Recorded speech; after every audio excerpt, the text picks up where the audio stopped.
جی sorry. تو basically کیا ہے کہ ہمیں جو ہے وہ سورہ کافرون، سورہ فلق اور سورہ ناس جو ہے وہ اس سے اس کا زیادہ سے زیادہ ذکر کرنا چاہیے. اور یہ والی دعا بھی جو میں نے آپ کو بتائی ہے، یہ جو امام مالک کی موطا سے روایت ہے، انہوں نے پوری وہ دعا لکھی ہوئی ہے، دی بھی ہے کہ یہ والی دعا جو ہے، یہ میں یہ کلمات میں پڑھتا تھا، اور اس وجہ سے جو ہے وہ میں بچا ہوا تھا ان سے. یعنی یہود جو ہیں وہ، مدینہ کے جو یہود ہیں وہ اس قدر ڈوبے ہوئے تھے جادو ٹونے کے اندر، کہ آپ اس سے اندازہ لگا لیں کہ اتنے زیادہ سخت جو ہیں وہ جادو کرتے تھے. اس کے علاوہ ایک اور جو روایت ہے، اسی موطا مالک کی بک 54 میں حدیث ہے کہ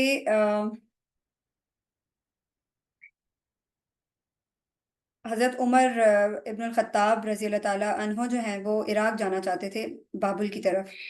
ٹھیک ہے. تو انہیں کسی نے کہا کہ کابل احبار نے کہا، قبل احبار نے کہا کہ آپ وہاں نہ جائیں امیر المومنین، کیونکہ وہاں پہ جو ہے نا 9-10 جو جادوگر ہیں وہ موجود ہیں، اور وہ ایسی جگہ ہے جہاں پر بگڑے ہوئے جن اور کئی طرح کی جو ہے نا وہ بیماریاں، جادوئی بیماریاں پھیلی ہوئی ہیں، جن کا کوئی علاج نہیں ہے. یعنی بابل ایسی زمین ہے، جیسے ابھی ہم نے ہسٹری کا ذکر کیا تھا، تو آپ دیکھیں کہ بابل ایک ایسی زمین ہے جہاں پر انہوں نے بے تحاشا جو ہے نا وہ ایکسیسو جادو کیے. یعنی باقاعدہ ان کا ایک کلچر بن گیا تھا کہ وہ جادو ٹونے سے ہی ہر کام لیتے تھے. تو اس وجہ سے جو ہے یہ بیسکلی جو ہے وہ بابل کی جو زمین ہے نا وہ اس کی میں نے ایک اور روایت بھی دیکھی تھی کہ حضرت علی رضی اللہ تعالیٰ عنہ سے بھی ایک روایت تھی کہ اس میں ان کو کسی نے منع کیا تھا کہ آپ، ہمارے نبی صلی اللہ علیہ وسلم نے منع کیا تھا کہ وہاں پر نماز نہ پڑھیں، بابل سے باہر نکل کے نماز پڑھیں، کیونکہ یہاں نماز پڑھنا مکروہ ہے. واللہ عالم کہ یہ روایت درست ہے کہ نہیں. باقی ہم میاں بیوی کے درمیان تفرقے کی بات کر رہے تھے، تو اس میں یہ ایک سیکنڈ.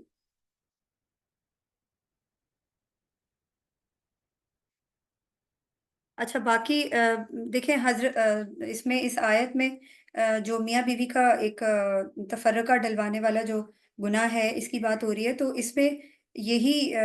چیز جو ہے وہ ہمیں اس چیز سے یہ سیکھنا چاہیے کہ اگر گھروں کے اندر اس طرح کے مسئلے مسائل چل رہے ہیں تو ہم اس میں کچھ مصالحت کی کوششیں کروا سکیں، بجائے اس کے کہ اس آگ کو ہوا دی جا سکے. مگر آج ہمارے معاشرے میں جس طرح طلاقیں ہو رہی ہیں، جس طرح سے یہ چیز ایکسیسولی پھیل چکی ہے،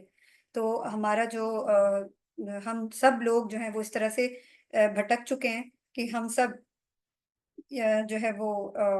یہ سمجھ نہیں پا رہے کہ ہمارا معاشرہ برائی کی طرف زیادہ جا بھی اسی وجہ سے رہا ہے کہ بچوں کی صحیح تربیت نہیں ہو رہی. اور جب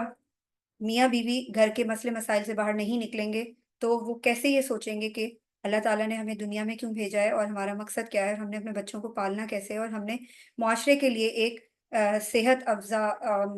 ایک معاشرہ کیسے بنانے کی کوشش کرنی ہے. تو شیطان کے بہت بڑے بڑے کام اس سے ہو رہے ہوتے ہیں بیسکلی. ٹھیک ہے. تو آگے جو آیت ہے وہ یہ ہے کہ وہ خوب جان چکے تھے کہ جو بھی اس چیز کا خریدار بنا، یعنی جادو سیکھا، اس کے لیے آخرت میں کوئی حصہ نہیں ہے، اور بہت ہی بری تھی وہ چیز جس کے بدلے انہوں نے اپنے آپ کو فروخت کر دیا. کاش انہیں علم نہیں ہوتا، کاش انہیں علم ہوتا. اس کے بعد میں اگلی آیت بھی پڑھ لیتی ہوں، وہ اسی کے ساتھ پھر ہم کور کر لیتے ہیں. اگلی والی آیت جو ہے وہ بھی اس سے ہی ریلیٹ کرتی ہے بیسکلی. وَلَوْ أَنَّهُمْ آمَنُوا وَاتَّقَوْا لَمَثُوبَةٌ مِّنْ عِندِ اللَّهِ خَيْرٌ لَوْ كَانُوا يَعْلَمُونَ. اور اگر وہ ایمان رکھتے اور تقوی کی روش اختیار کرتے تو بدلہ پاتے، اللہ کی طرف سے وہ بہت ہی اچھا، کاش ان کو معلوم ہوتا. تو بیسکلی کیا ہے کہ ساری چیزوں میں پچھلی آیت کا ہی حوالہ آ رہا ہے کہ یہ سب کام اگر وہ نہ کرتے تو اللہ تعالیٰ ان کو اجر عظیم دیتے. انہوں نے بہت ہی مہنگا سودا کیا ہے کہ انہوں نے دنیا خرید لی ہے اور آخرت کو گیو اپ کر دیا، آخرت کو کمپرومائز کر دیا. تو بیسکلی معاشرے بھی اسی طرح برباد ہوتے ہیں. یعنی ایک بندے نے ساری زندگی گزاری ہے، ٹھیک ہے، لیکن کسی لمحے میں جا کر وہ اللہ سے دور ہو گیا ہے، اس کی ساری پچھلی ریاضتیں ضائع ہو جائیں گی۔ اور اللہ تعالیٰ یہاں اس آیت میں بھی یہی فرما رہے ہیں، اور پچھلی آیت کے لاسٹ میں بھی یہی فرما رہے ہیں کہ اس انسان نے بیسکلی دنیا کو خرید لیا ہے، یعنی دنیا کے پیچھے آپ دیکھیں، دنیا کے پیچھے چیزیں حاصل کرنے کے لیے، لوگ حاصل کرنے کے لیے، اپنی شہرت حاصل کرنے کے لیے، پیسہ حاصل کرنے کے لیے اپنی پوری آخرت کو برباد کر دیا ہے۔ ایک سیکنڈ۔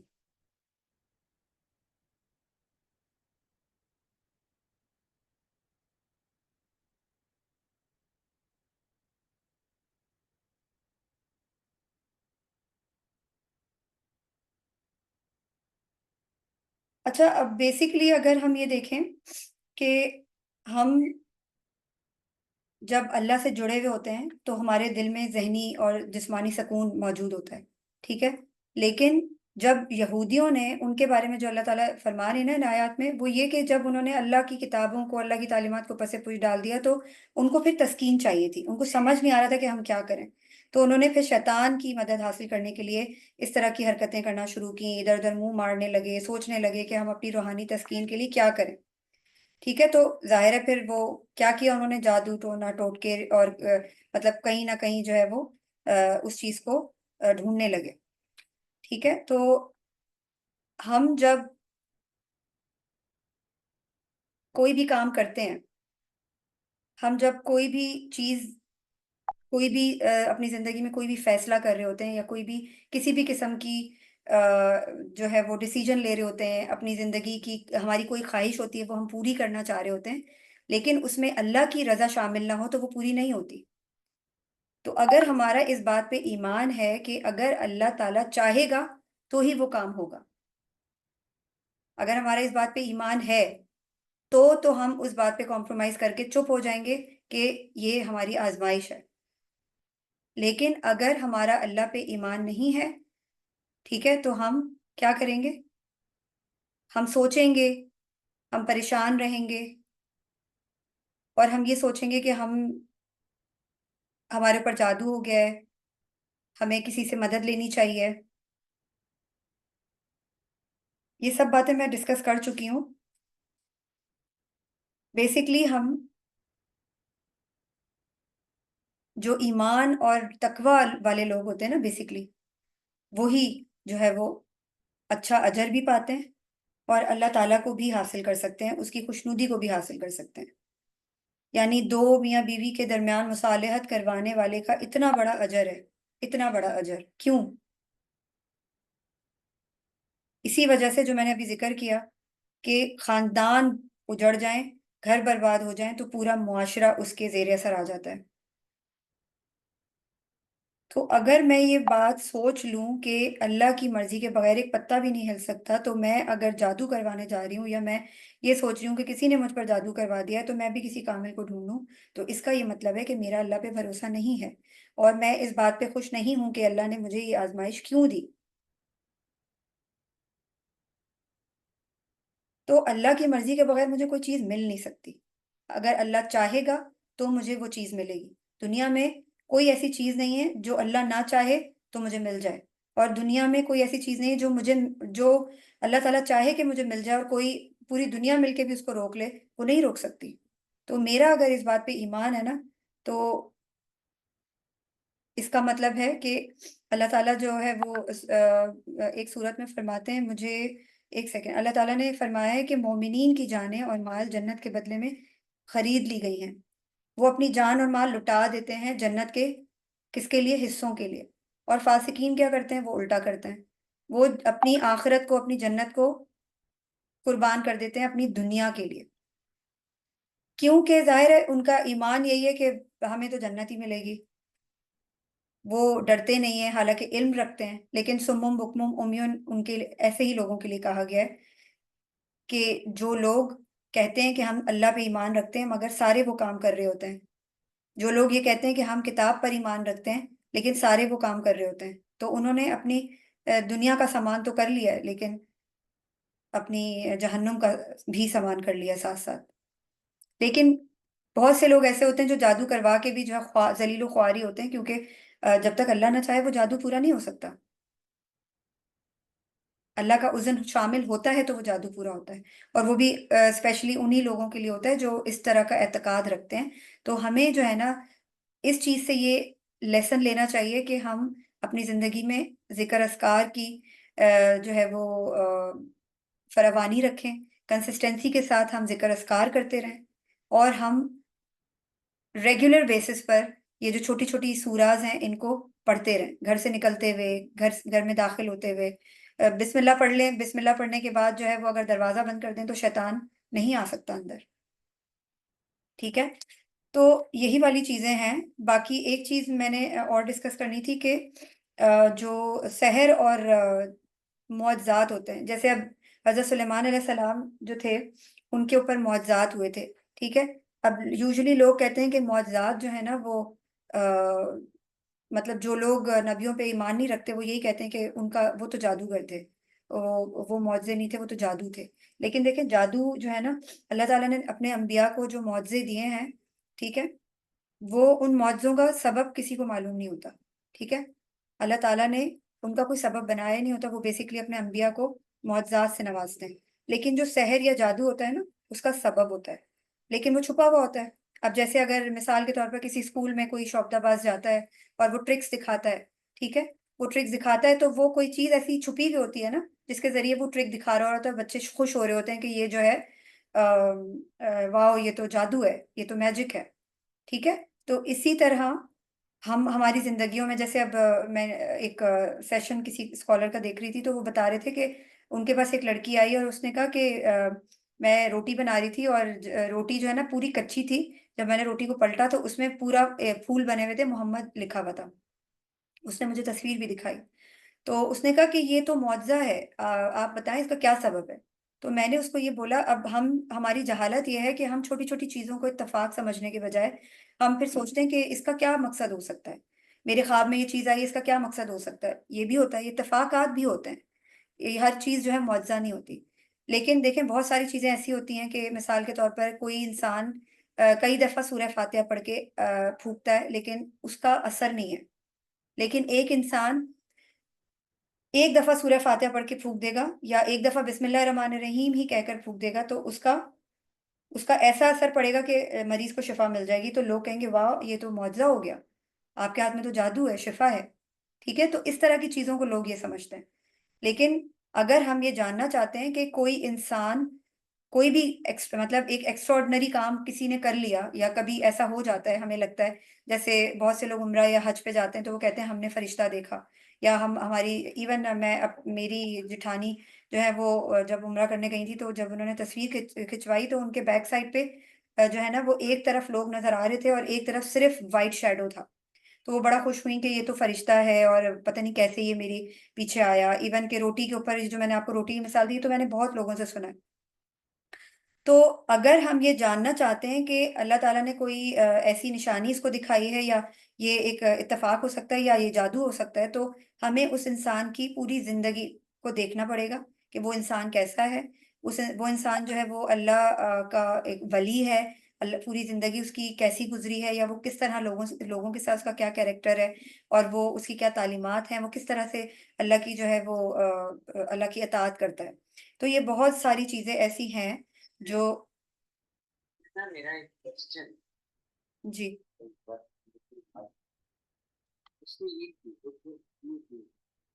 آپ کی آواز صحیح نہیں آ رہی. صحیح آ رہی ہے آواز میری؟ جی اب آ رہی ہے. جی جی آ رہی ہے. جی یہ بتائیں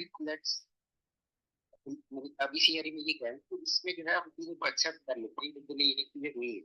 مثال کے طور پہ ٹوٹتا دکھ ہے یا پھر اسے کوئی چیز دکھے یا کوئی عمرے کے ٹائم پہ کوئی چیز دیکھی تو اس کا ریزلٹ کیا نکلتا ہے،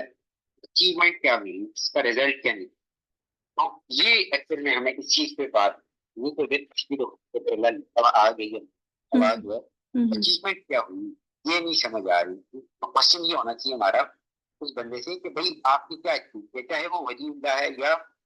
ولی اللہ کی ڈیفینیشن ہی غلط ہے ہمارے یہاں پہ. اور اس کے علاوہ ایک اور بھی کانسیپٹ غلط پایا جاتا ہے، جیسے کہ آپ بات کی کہ کسی کے یہاں پہ جا کے کہتے ہیں کہ بسم اللہ پر پڑھ کے پوچھا تو اکثر زیادہ ہو گیا، تو اس سے تو یہ غلط ایکٹیویٹی آ رہی ہے کہ اللہ تعالیٰ یہاں پہ سب انسان یا مسلمان، بٹ اس کے برعکس ہمیں دیکھنے کو ملتا ہے کہ اللہ تعالیٰ تو بالکل ہی ٹھیک ہے، لیکن لیکن اس میں کیا ہوتا ہے کہ یہ ایک ریالٹی کے برعکس باتیں جانیں، یعنی کہ اللہ کی نیچر کے خلاف باتیں جانیں، تو اس کے بارے میں بھی تھوڑا الیبوریٹ۔ دیکھیں وہی والی بات ہے نا کہ یہ ان چیزوں کی وہ لوگ پرواہ نہیں کرتے جو اللہ والے ہوتے ہیں، ٹھیک ہے؟ وہ جا جا کے لوگوں کو نہیں بتاتے کہ دیکھو یہ میرے ساتھ یہ معجزہ ہوا ہے، بلکہ اگر کبھی ہو بھی جاتا ہے، جیسے میں آپ کو ایک چھوٹی سی سٹوری سناتی ہوں۔ ایک امام غزالی جو ہیں وہ فرماتے ہیں کہ ایک چرواہا تھا، ٹھیک ہے؟ تو ایک چرواہا تھا، ایک دفعہ جو ہے نا مجھے نا دریا کے پار جانا تھا، اور میں جب ادھر پہنچا دریا کے پار، تو چرواہا مجھے ایک ملا، اس کے پاس کافی ساری اس کی بھیڑیں تھیں، تو اس نے مجھے کہا کہ میں جو ہے نا وہ جب کشتی پہ جاتا ہوں نا، تو مولانا صاحب میں میرا جو ہے نا میرے کچھ پیسے جو ہے نا کچھ سکے خرچ ہو جاتے ہیں جو میں بچانا چاہتا ہوں، تاکہ میں اپنی فیملی کے لیے کچھ زیادہ کھانے پینے کا سامان لے کے جا سکوں، تو آپ مجھے کوئی ایسا طریقہ بتائیں کہ میں جو ہے نا وہ دریا بھی پار کر لوں اور میرے پیسے بھی خرچ نہ ہو۔ تو انہوں نے کہا کہ میں نے اس کو کہا کہ بسم اللہ الرحمن الرحیم پڑھو اور اپنے پائنچے چڑھاؤ اور دریا میں اتر جاؤ۔ تو اس نے کہا ٹھیک ہے۔ تو اب وہ جاہل سا چرواہا تھا، ٹھیک ہے؟ تو اب کیا ہوا کہ تقریباً کافی ٹائم، ایک آدھ مہینے کے بعد جب وہ ایک دفعہ دوبارہ آئے، شام کا ٹائم تھا، بادبان چلے گئے تھے جو کشتی چلانے والے ہوتے ہیں، تو مولانا صاحب جو ہیں وہ بڑا پریشان تھے، تو انہوں نے کہا کہ میں نے دیکھا کہ وہ چرواہا جو ہے نا وہ بھی وہاں پر تھا،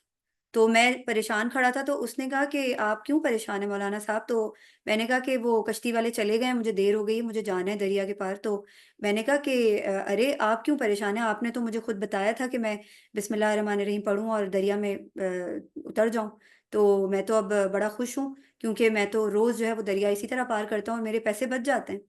تو مولانا صاحب بڑا حیران ہوئے، انہوں نے کہا اچھا؟ تو جب وہ دریا میں اترا تو اس نے ان کا ہاتھ پکڑ کے ان کو بھی کھینچا، انہوں نے کہا نہیں نہیں، وہ ڈر رہے تھے، تو جب وہ اتر گئے تو وہ ڈرتے ڈرتے چلنے لگے، جب سینٹر میں پہنچے تو انہوں نے وہ ڈوبنا شروع ہو گئے، تو وہ بڑا حیران ہوا، اس نے اس وقت تو وہ ان کو جو ہے کندھے پہ سوار کر لیا اور وہ دریا پار کروا دیا، مگر جب دریا پار ہو گیا تو اس نے کہا کہ مولانا صاحب بڑی عجیب سی بات ہے کہ آپ نے مجھے جو تجویز پیش کی اس سے میں آج تک فائدہ اٹھاتا رہا، لیکن آپ نے وہ مطلب اس کو اپلائی کیوں نہیں کیا؟ تو مولانا صاحب نے کہا کہ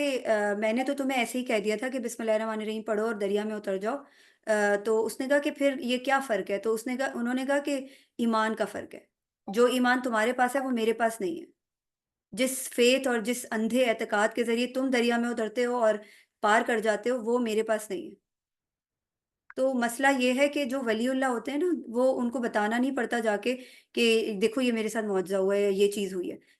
میں لوگوں کی بات کر رہی ہوں کہ لوگ اکثر دیکھتے